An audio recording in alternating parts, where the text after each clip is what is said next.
विधानसभा में मंच पर विराजमान हम सबके मार्गदर्शक और केंद्र में लंबे समय तक विभिन्न विभागों के मंत्री रहे और आपके अपने यहाँ के आदरणीय जसवंत सिंह जी,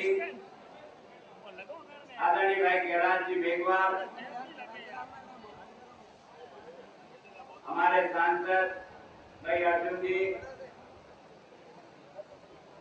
भगत सिंह जी, पार्टी के मेरे सभी वरिष्ठ साथी सहयोगी और यहाँ पधारे हुए सब मेरे कथापुर बड़े बुजुर्गों, माताओं, बहनों, नौजवान दोस्तों, सब लोगों की ये उम्मीद है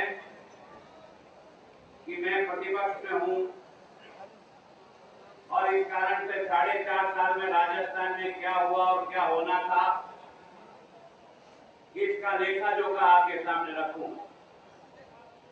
और मैं इस देश के आप सब मतदाता जो वास्तव में इस राज्य के मालिक अगर कोई है तो हिंदुस्तान का मतदाता है।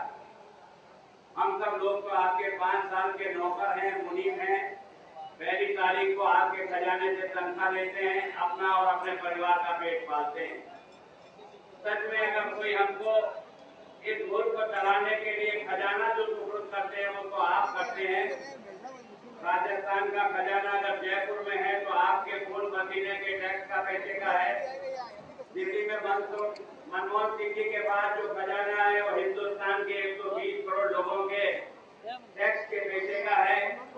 हम तो केवल 5 साल तक आपकी मुनीमगिरी करते हैं और इस देश में महात्मा गांधी ने वोटों का राज ऐसा बनाया कि कोई भी नेता कितनी भी हैंगड़ी कर ले, उसकी हैंगड़ी 5 साल बाद अगर जनता चाहे तो मट्टी में मिला सकती है, इतना अधिकार आपके हाथ में दिया है।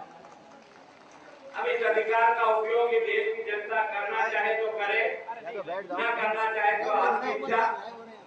मैं तो इसलिए निवेदन करता हूँ कि इस देश का यह जो मालिक है वो तो ये जनता जनार्दन जो मेरे सामने बैठी है, माताएं बहनें आप जो बैठी हो, अरे हिंदुस्तान कितना महान देश है कि हिंदुस्तान के प्रधानमंत्री मनमोहन सिंह को भी एक वोट देने का अधिकार है, उसकी पत्नी भी एक ही वोट दे सकती है और बालावता की किसी गरीब कुमार की बच्ची भी एक वोट दे सकती है। इतना बराबरी का हक दिया है और ये बराबरी का हक भी बाकी पट्टा नहीं दिया, केवल 5 साल के लिए दिया।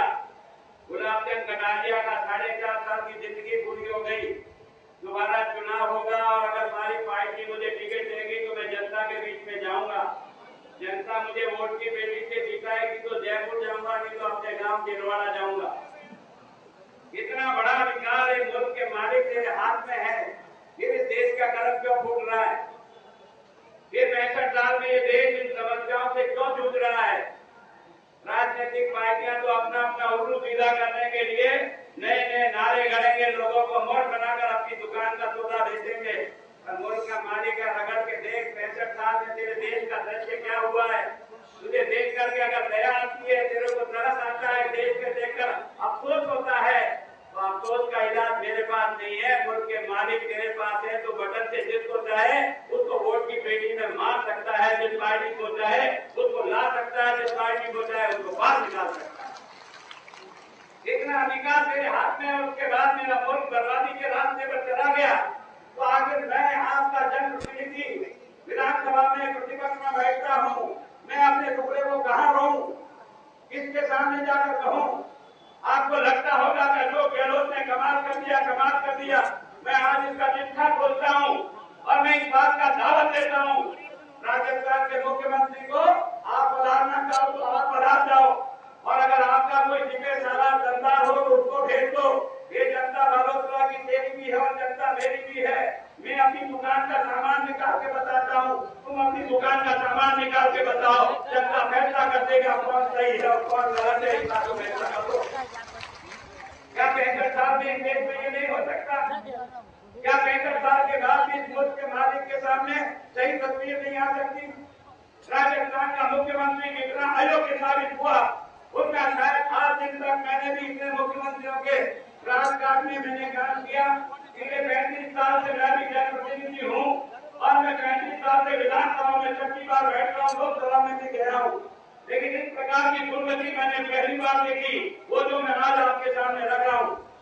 इस आदमी को आपने पहले साल 18,000 करोड़ का अपना टैक्स का पैसा सुपुर्द किया, 18,000 करोड़। दूसरी बार सुपुर्द किया आपने 24,000 करोड़।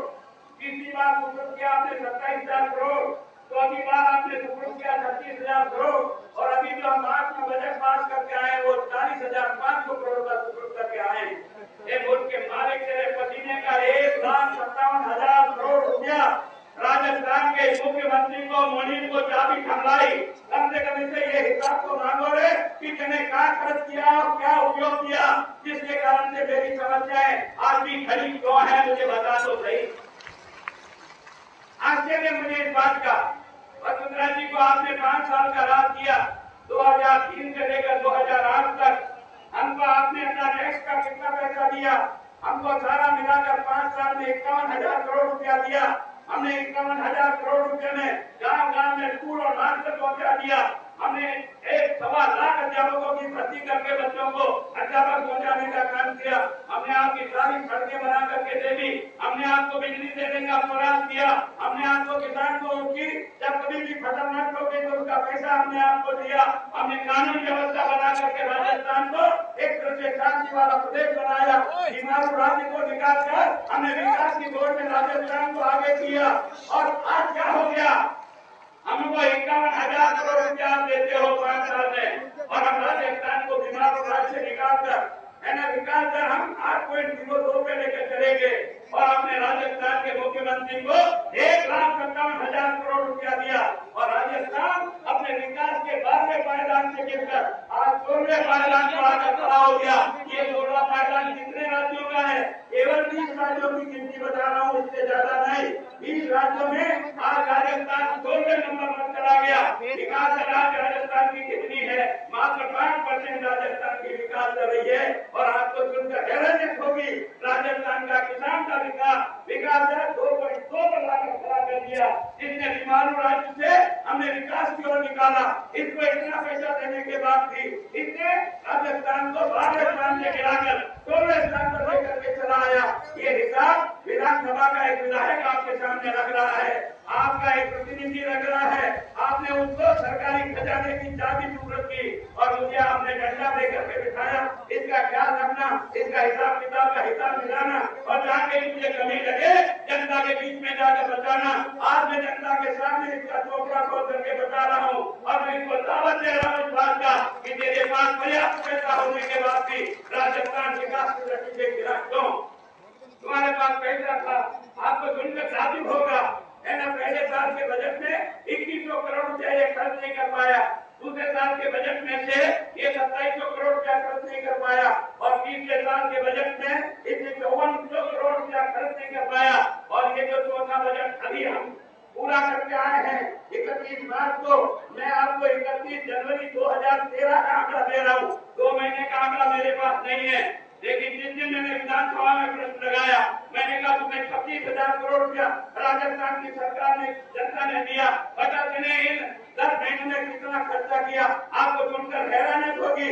एक भाई का हिसाब आज जनता जनार्दन तेरे दरबार में रख रहा हूँ। और मैं चाहता हूँ कांग्रेसियों को, गुलाब चंद कटारिया की बात को याद करके बताओ कि कोई गलत आंकड़ा तो नहीं दे दिया।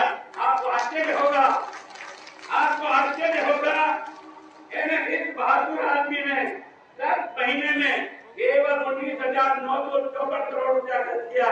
मतलब उनको 20,000 मान लो राउंड फिगर में, और 16,000 करोड़ रुपया पूरा का पूरा 2 महीने बाकी रहे, फरवरी और मार्च। 2 महीने में ये 16,000 करोड़ रुपया खर्च करेगा।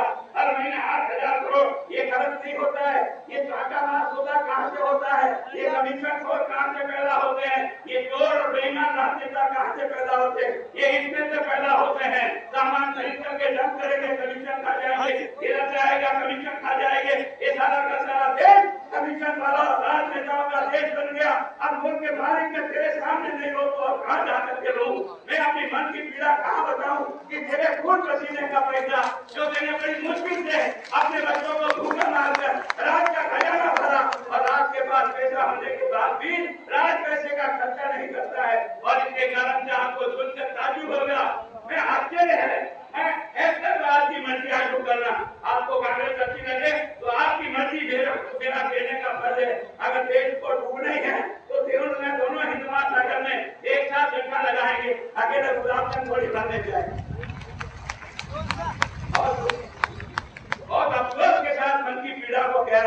और ये मैं विधानसभा में भी कह रहा हूँ, ऐसा नहीं कि मैं यही बोल रहा हूँ।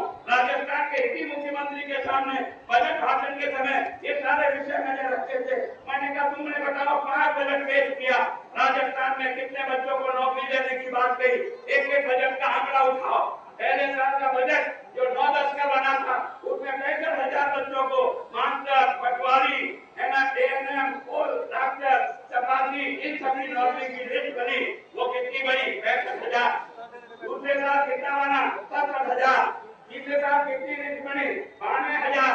चौथे साल कितनी बनी? 81,000। और 5वां साल का जो अभी बजट पेश किया है वो 1,45,000 बच्चों को नौकरी दी जाएगी, नौकरी दी जाएगी। अब मैं जनता जनार्दन से पूछता हूँ कि वास्तव में है राजस्थान के मुख्यमंत्री तुझे गुलाब चंद कटारिया चुनौती देता है कि तेने 4.5 साल में कितने बच्चों को नौकरी दी? कम से कम उनका बताओ। मेरे प्रश्न के जवाब में आया 65,000 बच्चों को केवल नौकरी मिली है। 4,05,000 पद खाली होने के बाद केवल 65,000 बच्चों को जो 4.5 साल में नौकरी देता है। और उसके बाद आपने देखा होगा, इसके बाद मैंने एक प्रश्न और लगाया। मैंने कहा मुझे ये बता दो कि तुम्हारे ये जो 4.5 साल हुए इसमें सेवानिवृत्त कितने राज्य के कर्मचारी हुए? आपको सुनकर आश्चर्य होगा, 48,000 सेवानिवृत्त कर्मचारी घर चले गए। 65,000 की भर्ती हुई, मात्र तो 17,000 लगा। इसलिए तेरा स्कूल खाली है, इसलिए तेरा अस्पताल खाली है, इसलिए तेरा पटवारी का पोस्ट खाली है, इसलिए तेरा डॉक्टर और दवाई नहीं है। कहता है मैं मुफ्त दवाई देता हूँ, मैं इसको चुनौती देता हूँ। अरे मुफ्त दवाई देने वाला डॉक्टर को पहले अस्पताल में भेज दे ताकि तेरी दवाई देने वाला कोई हाथ नहीं मिलेगा।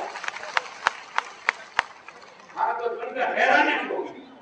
राजस्थान में 1,14,000 मास्टरों के पद खाली है। कितना? 1,14,000। और मेरा ये बीएड और एमपीसी किया हुआ बच्चा 6 साल से 7 साल से 10 साल का तेरी और देख रहा है, आज नहीं तो कल नौकरी लगेगी, आज नहीं तो कल नौकरी लगेगी। एक बीएड और एमपीसी का बच्चा थोड़ा खड़ा हो जाएगा। इस सरकार ने जिस तरह से तेरी दुर्गति की है उसके बाद भी अगर तेरे मन में आक्रोश और गुस्सा नहीं है तो मैं सोचता हूँ तू अपने आने वाले भाइयों के लिए नहीं कर सकेगा। 1,14,000 पद खाली है। बच्चा रो रहा मास्टर के बिना, मास्टर रो रहा है नौकरी के बिना। सारा स्कूल है कि 2 मास्टरों से चल रहा, एक मास्टर से चल रहा। कहीं फिजिक्स का टीचर है तो केमिस्ट्री का नहीं, केमिस्ट्री का है तो अंग्रेजी का नहीं, अंग्रेजी का है तो सोशल साइंस का नहीं, कहीं संस्कृत का अध्यापक नहीं। और उसके बाद ये बच्चा तेरा पढ़ करके जाना, याद रख लेना मेरी बात को गुलाब चंद कटारिया कह दिया।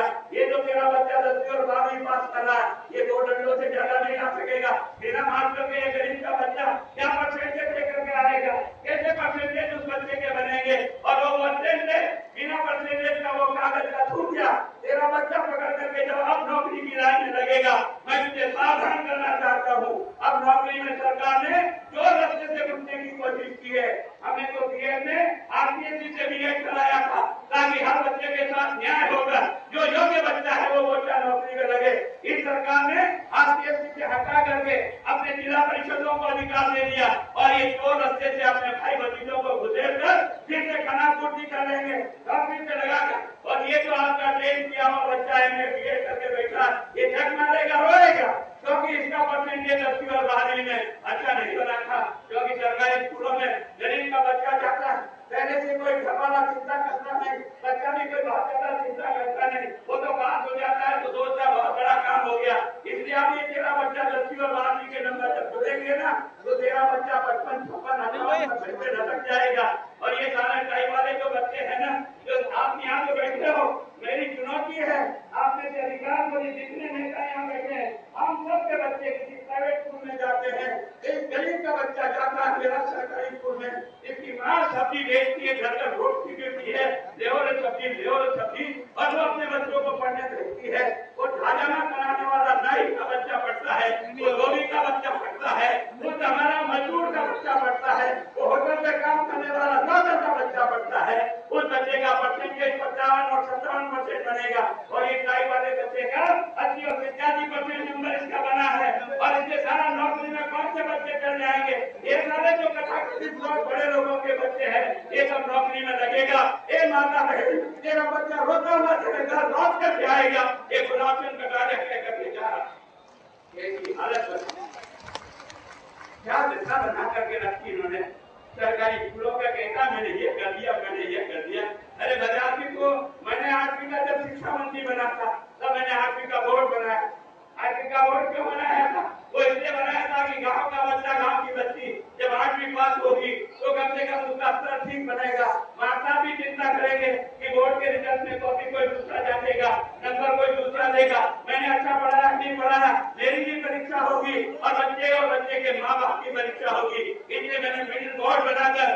शिक्षा के स्तर को सुधारने का प्रयास किया और इस सरकार ने शिक्षा के अधिकार के कानून के तहत, और वो भी ओबामा अमेरिका के राष्ट्रपति के आग्रह पर, हिंदुस्तान को बर्बाद करने का रास्ता इन लोगों ने चुन लिया।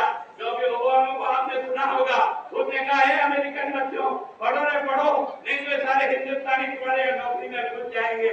और तब से लेकर षड्यंत्र हुआ हमारे साथ, देश सोनिया गांधी का षड्यंत्र है इस देश का गरीब का बच्चा अच्छी पढ़ाई नहीं करे, इसलिए वहां भी पास होने की कोई जरूरत नहीं है, अब तुम अपने आप नवी में चले जाओगे। अरे 8वीं 9वीं से ऐसे ही चला जाएगा तो मेरा बच्चा क्या पास होगा?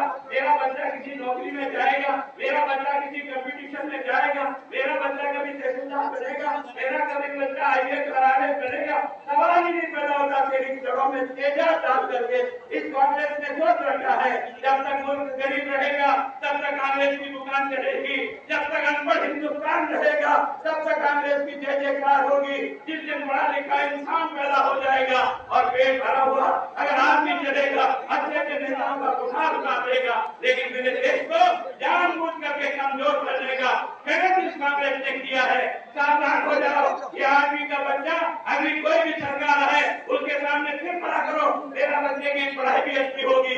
तुम्हारी पढ़ाई नहीं होने के कारण तुम्हारा बच्चा परेशान होकर रोएगा। आपको मेरे को शर्म नहीं आती?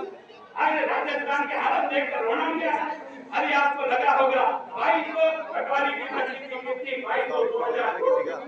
2200 पटवारी की राजस्थान में भर्ती, कितने बच्चों ने फार्म भरा? 12 लाख बच्चों ने फार्म भरा। कौन बनना चाहता है पटवारी? वो इंजीनियरिंग किया हुआ बच्चा पटवारी बनता है, वो MCA किया हुआ बच्चा टीचर बनता है, वो MSc किया हुआ बच्चा पटवारी में जाता है, वो MABS किया हुआ बच्चा पटवारी में जाता है। और जाने के बाद भी आपने देखा होगा आपके यहाँ के मुस्लिम ट्रेन के छत के ऊपर बैठ करके बच्चा परीक्षा देने गया। 12 लाख बच्चों ने फार्म भरा और 7.5 लाख बच्चों ने परीक्षा दी। लगेंगे कितने? 2200 पटवारी। ये है तेरे मुल्क की 65 साल की कमाई जो इस कांग्रेस ने तुझे कमा करके दिया है, इसके बारे में तुझे सोचना पड़ेगा। 65 साल की कमाई, 65 साल में तो 59 साल तक दिल्ली में था, तेरा प्रधानमंत्री और तेरी पार्टी का प्रधानमंत्री बैठा। 65 साल में जो 59 साल तक राज करो दिल्ली में और 53 साल राजस्थान में मुख्यमंत्री बनाओ। अरे अटल बिहारी वाजपेयी तो केवल 6 साल देश का प्रधानमंत्री रहा। अरे कम से कम समझने की कोशिश करो रे मुल्क के मालिक, ये आखिर क्या हो रहा है? 65 साल में जो न सीमाओं की सुरक्षा कर सके, चाइना के इस्लाम में घुसकर 41,000 किलोमीटर आ गया है। 41,000 किलोमीटर आप बॉर्डर में बैठे हो। अगर ये निकम्मी और इसी तरह से कमजोर सरकार रही तो पाकिस्तान हमारी छाती पे चढ़ेगा, चीन हमारी छाती पे चढ़ेगा, तेरा बहादुर बच्चा लड़ता लड़ता अपनी जान जरूर दे देगा, लेकिन ऐसे कमजोर नेताओं के आगे मुंह फटा होकर के नहीं लौट करके आ सकेगा। इस तरह के हालात बना करके देश छोड़ेगा। 59 साल तक राज करो और राज करने के बाद 48 करोड़ लोग रोटी चावल खाते हो, गरीबी की रेखा से नीचे रहने वाले लोग हिंदुस्तान में 48 करोड़ है। देश आजाद हुआ था 23 करोड़ थे। आज इस मुल्क में 48 करोड़ लोग दोनों टाइम रोटी नहीं खाते। आपको खा के आए होंगे, इसलिए आपको दर्द नहीं होता होगा, लेकिन आपका पड़ोसी का बिना रोटी खाए सोता होगा, माँ कहती है 2 रोटी दूंगी, बच्चा कहता 3 रोटी दूंगा, उसमें क्या गुजरता होगा? कहा की आजादी को लेकर आपने फालतू आजादी चिल्लाते हो। गरीब के बच्चे को हम 65 साल में खाने की रोटी नहीं दे सके। ये नौजवान जो 9 करोड़ पढ़ा लिखा नौजवान आज सड़क पे छाप मार रहा है नौकरी की तलाश में, उसका तुम नौकरी की व्यवस्था नहीं कर सकते। क्या तुम ये नीतियां नहीं बना सकते? ये कल का बच्चा जो पढ़ करके आ रहा है ये आगे जाएगा कहाँ? इसको काम कहाँ मिलेगा? इसके बूढ़े बाप का सहारा कब होगा? ये शादीशुदा बच्चा होगा, अपने बच्चों को दूध काटते पिलाएगा, उनको रोटी काटते खिलाएगा, और जब तुम नहीं करोगे ये बच्चा बदमाश और गुंडा बन करके तुम्हारी और हमारी टोपी को उतारेगा और कैसे भी करके अपने बच्चों का पेट भरेगा। ये देश में जिस प्रकार की व्यवस्था हो रही है, याद रखो अगर 5 साल तक और चली तो हर एक जो पढ़ा लिखा बच्चा है वो आए कानून को तोड़ेगा, अपने बच्चों की भूख नहीं देख सकता, और जो कायर हो जाओ भूख को बर्दाश्त करेगा, ताकि वो अपने बच्चों के लिए चाहे अपराध करना पड़ेगा तो करेगा, लेकिन अपने बच्चों का पेट भरेगा। इससे तेरा देश शांति और समझ रहेगी। शांति और अमन क्या हो सकती? सवाल ही बताने को न आपको काम मिल सकता है, न देश की सुरक्षा हो सकती है, न महंगाई को रोका जा सकता है। आपको सकता। जब हमने राज छोड़ा था 2004 में अटल बिहारी वाजपेयी ने, इस राजस्थान में पेट्रोल मिलता था 33 रुपया लीटर, आज पेट्रोल मिलता है 74 रुपया लीटर। 41 रुपया 8-9 साल में पेट्रोल का दाम बढ़ जाए और उसके बाद भी मुख्यमंत्री कहता है मैं क्या करूं, सारे देश में बढ़ रहा है। तो तू इतना को क्या, तो तेरे घोषणा पत्र में लिखा था कि आसपास के राज्यों में जो पेट्रोल का दाम होगा वही दाम राजस्थान में होगा। जाके देख क्या जयपुर में जो पेट्रोल किस भाव से और दिल्ली में पेट्रोल किस भाव से है। आज भी 69 रुपया लीटर में पेट्रोल मिल रहा दिल्ली में, हमारे यहाँ क्यों नहीं मिलता? उसका कारण है 26% वेट लगता है, 26% वेट। इससे कहा था विधानसभा में मैं रेट बढ़ाऊंगा, बाकी राज्यों के बराबर पेट्रोल का दाम लाऊंगा, जिसके कारण से महंगाई पर कंट्रोल होगा। लेकिन इस नब्बे का सोदा छोड़ना नहीं चाहता है, क्योंकि जैसे ही भाव 2 रुपया बढ़ता है उसके साथ ही 26% के हिसाब से 52% का टैक्स बन जाता है। और सरकार इस टैक्स के भरोसे जिस ढंग से लूटा जा रहा है, पेट्रोल महंगा, डीजल महंगा, केरोसिन महंगा, गैस महंगी, और जो चाय की पत्ती 80 रुपया किलो मिलती थी आज 280 रुपया किलो में मिलती है। जो सीमेंट का कट्टा 225 रुपये में मिलता था, आज की तारीख में वो 350 रुपये में सीमेंट का कट्टा मिलता है। लोहा आपको 2300 रुपया में टन मिलता था, आज की तारीख में 6000 रुपया टन में मिलता है।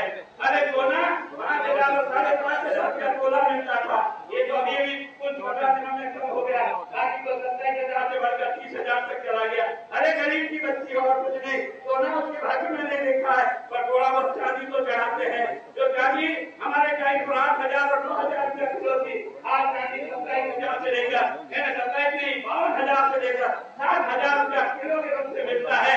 अभी तुम्हें अगर नींद आ रही है तो अगर इस महंगाई को कम नहीं करा सकते हो और फिर इन हथियारों को वोट रोकने का काम करोगे तो अपना कर्म अपने हाथ से फोड़ना चाहते हो तो मैं और कुछ कह नहीं सकता। अगर महंगाई बढ़ी और आपको लगता है कि भाव बढ़ना, तो इस किसान का भाव क्यों नहीं बढ़ता? किसान जो पैदा करता है इन 8 सालों में, किसान को जो सामान पैदा करता है उसका भाव नहीं बढ़ता है। जब बाइट करनी होगी उसका 3 गुना दाम बढ़ जाता है। वो 3 बोरी गेहूं की ले जाए ना, अब उतना सामान लेके आता है जितना पहले 1 बोरी लेके आता था। एक उसके मालिक चर्चा अपने बच्चों के पेट पर 2 पाटा बांधना चाहता है, जो अपने बच्चों का भविष्य खराब करना चाहता है। तू जब पैदा करता है ना, तेरा प्याज 4 रुपए किलो में इस देश में जाता है। तू जब प्याज पैदा करता है तो 4 रुपए में, तू जो आलू पैदा करता है वो 4 रुपया किलो में जाता है। तू टमाटर पैदा करता है वो 6 रुपया किलो में जाता है। तू जो गेहूं पैदा करता है वो 1100 और 1200 रुपया क्विंटल में चला जाता है। और वहाँ पर जो तुझे को खरीद के लाता है वो ज्यादा आसमान छू जाता है। तो बता तेरी गरीबी दूर होगी? तुझे गरीब से कोई दूर करेगा? अरे तेरा बच्चा अच्छे स्कूल में नहीं पढ़ेगा। और कहने के लिए कांग्रेस की बहुत नाटक करते थे।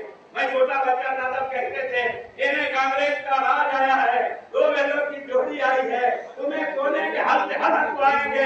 अन्नदाता सोने के हल से, तेरी पत्नी जब पानी लेने जाएगी तो सोने की डोरी से लेने जाएगी। एक कम से कम हत्यारे ये बता, इस 65 साल के बाद किस किसान की बेटी या बहू जहाँ पानी भरने गई तो सोने की तो है ना डोरी लेके गई? अरे हमारे कागज की अंगूठी होगी या कपड़े की बनाकर छाती पर रख के जाते हैं। ये तुमने हमारे देश की दशा बनाई है ना। हर चीजों को जिस ढंग से तुमने, मुझे आप में से कोई इतने लोग बैठे हो, आप सब लोग और इतनी बड़ी नगरी के लोग बैठे हो, मुझे हिंदुस्तान में कोई एक आदमी बता दो जो बिना मुनाफे के धंधा करता है। अगर आप यहाँ बेडशीट बनाते हो मुनाफा लेते हो, अगर आप बटन बनाते हो मुनाफा लेते हो, अगरबत्ती बनाते हो मुनाफा लेते हो, कप चाय देते हो मुनाफा लेते हो, पान लगाते हो मुनाफा देते हो, अगरबत्ती बनाते हो मुनाफा, जूता बनाओगे तो मुनाफा। एक बात हिंदुस्तान का 60% किसान है जो बाजार में जाकर नीलाम होकर के वापस घर लौटता है। ये देश है,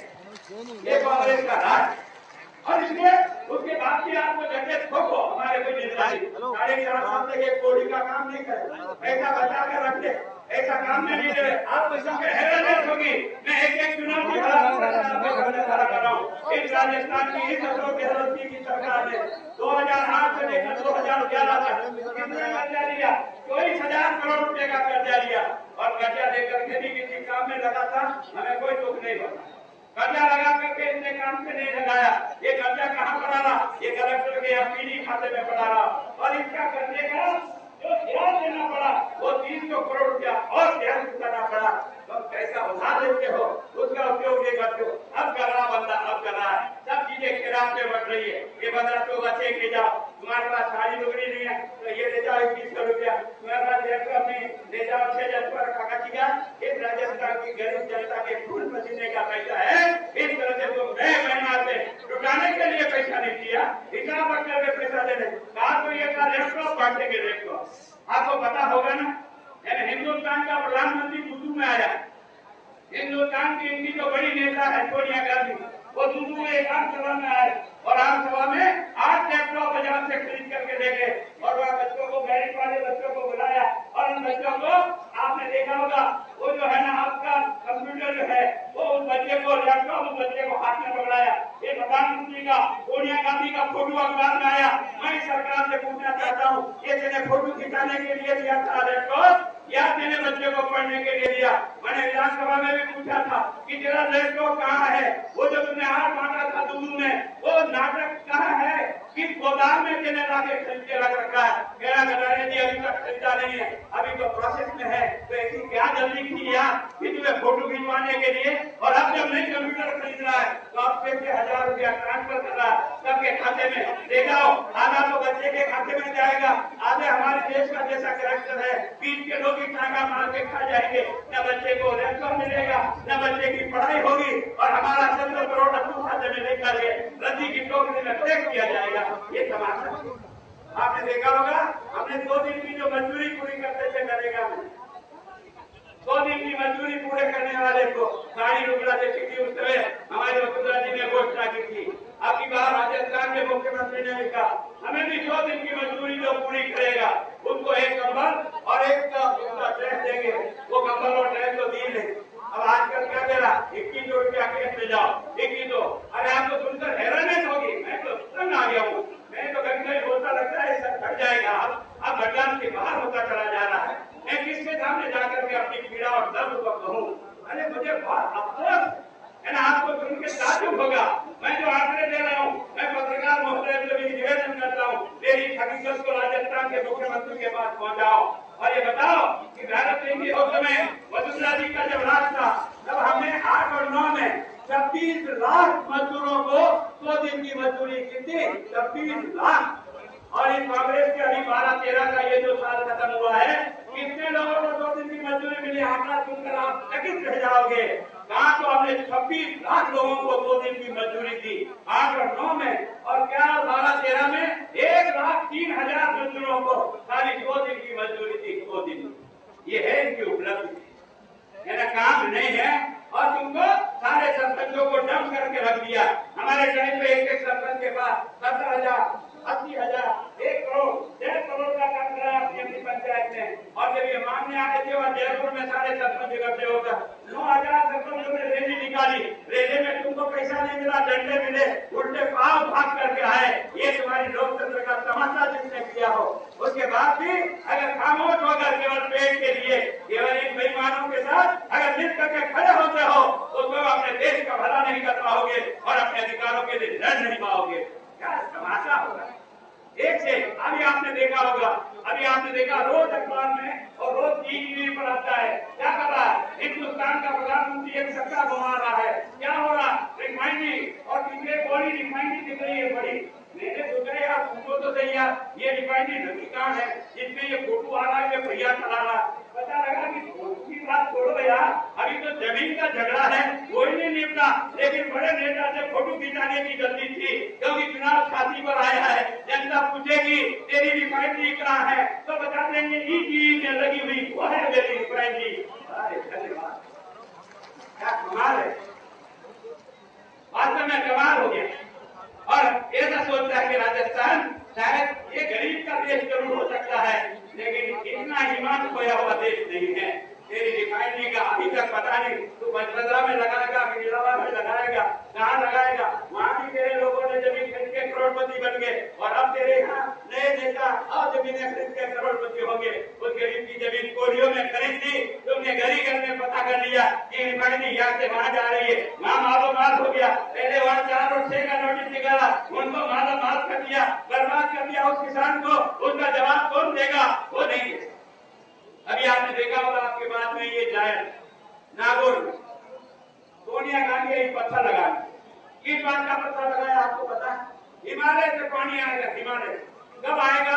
2 महीने बाकी रहेंगे, कब आएगा? 4.5 साल में तो आता नहीं, 2 महीने बाकी रहे, अब हिमालय का पानी आएगा। वो हिमालय का पानी नहीं आएगा, वो घाटा आएगा, और वो घाटा बोलेगा मैं हिमालय से पानी ला रहा हूँ, मैं हिमालय से पानी ला रहा हूँ। अगरबत्ती जलाया मूर्ख बनाने के लिए। अगर ये काम 4 साल पर किया जाए तो कम से कम राजस्थान के लोगों को उसमें पानी पीने को मिलता। और ये योजना तुमने बंद की, हमने 2000 करोड़ रुपया वसुंधरा जी ने नागौर के पानी के लिए दिया था। 600 करोड़ रुपया ने नागौर शहर को पानी दिया, जो हमने हमारे राज्य के समय पहुंचा दिया, और जो बाकी गांवों को पहुंचाना था वो तुमने पहुंचाया नहीं, और उस योजना को तुमने डंप करके रख दिया। और अब सोनिया गांधी को फोटो खिंचा रहा है कि क्या आ रहा है? हिमालय का पानी आ रहा है, हिमालय का पानी आ रहा, कहाँ आ रहा?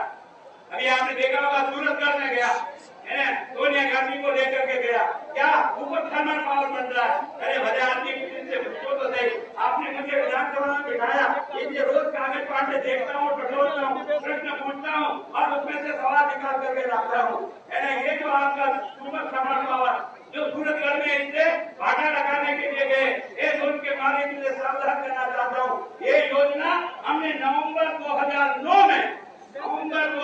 में इसका टेंडर कर दिया था। सूरतगढ़ के दोनों प्रोजेक्ट और खबड़ा के दोनों प्रोजेक्ट, ये दोनों मिला करके 2320 करोड़ मेगावाट के, ये हमने निकाल दिया था इसका टेंडर। और टेंडर अप्रैल 2010 में, इनको पूछना कि गुलाब चंद कटारिया जो तारीख बता के गए तो उसका काट करके बताओ। आपने देखा होगा हमारा टेंडर स्वीकृत हो गया अप्रैल 2010 में। उसके बाद इसने रद्दी की टोकरी में डाल दिया। क्यों? क्योंकि फिर आया था उसमें से सबसे लोएस्ट स्पीड किसकी थी? रेल की थी। और रेल किसकी है? हिंदुस्तान की केंद्रीय सरकार की सरकारी कंपनी है। पर तुमने तो अपने भाई भतीजों को फोकट का फायदा पहुंचाने के लिए सरकारी कंपनी का लोएस्ट होते हुए भी तूने टेंडर में स्वीकृति नहीं दी उसकी, और तूने वापस री टेंडर किया। कब किया? अभी नवंबर 2012 में री टेंडर किया, और उसमें आरसीबी एक नई कंपनी जो किसी नेता की कंपनी है, उस कंपनी को ये ऑर्डर दे करके और इसका काम करा ले, एक शर्त लगा दी, एक कंपनी एक ही काम करेगा। अरे 4 साल में अगर बिजली पैदा करता तो ये 4600 मेगावाट बिजली 4 साल में पैदा हो जाती। हमारे साल में बिजली का करंट आता, वो तेने नहीं भेजा, और कागज के ठूसे में करंट भेजा तेने 4.5 साल में। हाथ लगा दे, छूट जाता था कागज, आपका नहीं मेरा छूट जाता है। कभी गलती से मेरे पड़ोसी का बिल डाल के चला जाता है ना, और उसका बिल जब नीचे से हटा पड़ता हूँ, अरे 8,000 का बिल आया, मैंने कहा यार अपना तो 8,000 खा नहीं सकता, ये क्या मामला हुआ? तो फिर ऊपर से कागज मोड़ के देखता हूँ तो पड़ोसी मांगीलाल जी का वो बिल मेरे यहाँ डाल करके जाके चला गया।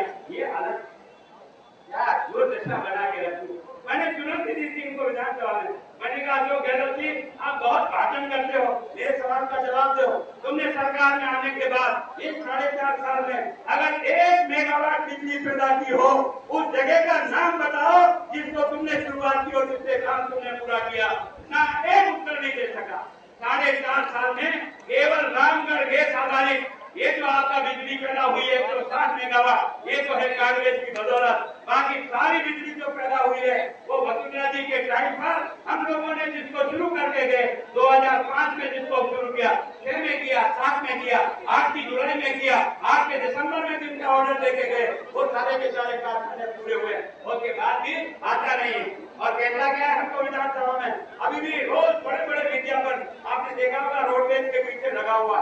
5 साल में बिजली का कोई पैसा नहीं बढ़ाया। मैंने अशोक गहलोत जी को चुनौती दी, मैंने कहा आपका और आपके भाई का किसी का केस का पूरा हो तो मुझे 2 बिल लेकर के विधानसभा में आ जाओ। नवंबर 2008 जब वसुंधरा सरकार थी उसका बिल लेकर के आओ, और अभी तुम 12 के नवंबर का बिल लेकर आओ, और राजस्थान की विधानसभा के इन सदस्यों को दोनों बिल एक आंख से देखने दे ताकि पता लगेगा कि किसान का बिजली का पैसा बढ़ा के नहीं बढ़ा, बिजली का पैसा जोर रस्ते से बढ़ाता है, किसान का जेब काटने का काम करता है। और घरेलू बिजली को आपने देखा होगा, जितनी महंगी आज घरेलू बिजली की है ना, वो दम घुटता है आज गरीब आदमी का, बड़ी भीख मारता है। 75,000 कुओं का कनेक्शन दूंगा। मैंने पूछा तो बता तो सही कितने कनेक्शन दिए, आपको सुनकर हैरानी होगी। राजस्थान में 75,000 कुओं का लक्ष्य रखा था, 31 मार्च पूरा हो गया, केवल 13,000 कुओं को ये बिजली का कनेक्शन दे पाया। ये तो इसकी सफलता, ये इसकी सफलता। मैंने किस किस कहानी को कहे आपके सामने, मुझे लगता है कि वास्तव में मैं तो आपको अपनी बात कह सकता हूँ, और उसके बाद भी आपको न समझ में आए तो कम से कम भगवान के लिए यहाँ न मेरे में रहम करो न मेरी पार्टी में, भगवान के लिए यहाँ रामदेव जी का स्लोगन है, राम धाम से वोट दो या चाकरी में तोल के दो। ये बहुमूल्य चीज है, इससे हिंदुस्तान का तकदीर बनता है और हिंदुस्तान का तकदीर टूटता है। मेरे भाषण से कोई ठंडाई नहीं पड़ेगी जब तक तेरा मन ईमानदारी से अपने देश के बारे में और देश की जनता के बारे में नहीं सोचेगा, तब तक इस देश का कल्याण नहीं हो सकता। इसलिए मैं तुझसे प्रार्थना करने के लिए खड़ा हूँ। ऐसे तो मेरे और भी कई साथी बोलेंगे, लेकिन मैं आपसे फिर प्रार्थना करता हूँ, आपने उनको चाबी दी है, आपने अपने खजाने की, और मुनीम बनाया आपने 5 साल का। अरे बढ़िया दुकान पे 2 मुनीम रखता है ना, तो भी दिवाली को चोपड़ा जोड़ता है। ये मुनीम जी ने कमाया, खटाका मारा, कहीं अंदर ने अंदर कोपरा तो नहीं कर दिया दुकान को, और हिसाब मिलाकर जब लगता है कि यार मुनीम जी ने कमा के दिया, तो मुनीम जी की पगार बढ़ती है। ए मुल्क के मालिक, हम भी तेरे 5 साल के मुनीम है, हमारा चोपड़ा भी उठा। अगर तेरे पैसे का आपने ईमानदारी से काम किया और तेरे पैसे का प्रदेश के हित में किया, गरीब के हित में किया, बेरोजगार के हित में किया, राजस्थान के विकास में किया, तब तो तुम उसे वापस वोट दे। और अगर उसे अंदर ही अंदर टांगा मार करके हिंदुस्तान को खोखला कर दिया हो, तो ऐसे मुनीम को तू भी काला मुंह करके बाहर निकाल, चाहे वो गुलाब चंद कटारिया लपेट में आ जाए तो साले उसको भी दे डालो, कोई चिंता की बात नहीं। कई गुलाब चंद कटारिया पैदा होंगे और मर जाएंगे, कई पार्टियां बनेगी और बिगड़ जाएगी, कोई चिंता की बात नहीं। लेकिन हिंदुस्तान को इस ईमानदारी के रास्ते पर लाना होगा, लाना होगा, और ये आपकी वोट की पेटी से आएगा, भाषण से नहीं आ सकता। हम गलती करते हैं, और गांव में जहाँ भी जाता हूँ ऐसे यहाँ गांव का पटवारी पैसे देता, मैंने कितना पैसा मांगा, उसने कहा नकल का 300 रुपया लगता है, और कभी कभी शिकायत करता है खानसा 2000 मांगता है, वो डॉक्टर मांगेगा, जिसका बाप दिल्ली में चोर बैठा है, उसकी औलाद चोर पैदा होगी, मारना चाहे तो मारे ना, अगर मारना चाहे तो चोर की माँ को मार, और चोर की माँ बंदूक और गोली से नहीं मरती है, वोट की पेटी से मरती है। वो चाहे बीजेपी हो चाहे कांग्रेस हो, स्लोगन है तुझे रामदेव की, ईमानदारी से हिंदुस्तान को उसके रास्ते पर लाने का प्रयत्न करो। ये केस समाचार हमारा अकेले का नहीं है कि हम ही अब चिल्लाते फिरे और पागल की तरह घूमते फिरे। क्या ये मुल्क तेरा नहीं है? क्या इस मुल्क का अन्न तू नहीं खाता है? क्या इस धरती माता की गोद में तू नहीं घुसता है? और तू जब बढ़ता है तो फिर ये लोकतंत्र का तमाशा कब तक तू अपनी आंखों से देखेगा? तू भी तो एक हिस्सेदार है ना। अगर मैदान जेल में उतर, आज गुलाब चंद कह लिया उसकी सच्चाई है, उसके साथ जुड़, कल गुलाब चंद और उसकी पार्टी रास्ता भटक जाए तो सारे उसको भी ठोकर मार करके बाहर निकाल दे। हम किसी पार्टी के गुलाम बनने के लिए हिंदुस्तान में पैदा नहीं हुए, हम मातृभूमि के मातृभूमि के देशभक्त बच्चे हैं। इस आधार से हम चले, इस बात से आपको निवेदन करने के लिए आया हूँ। धन्यवाद। जय भारत।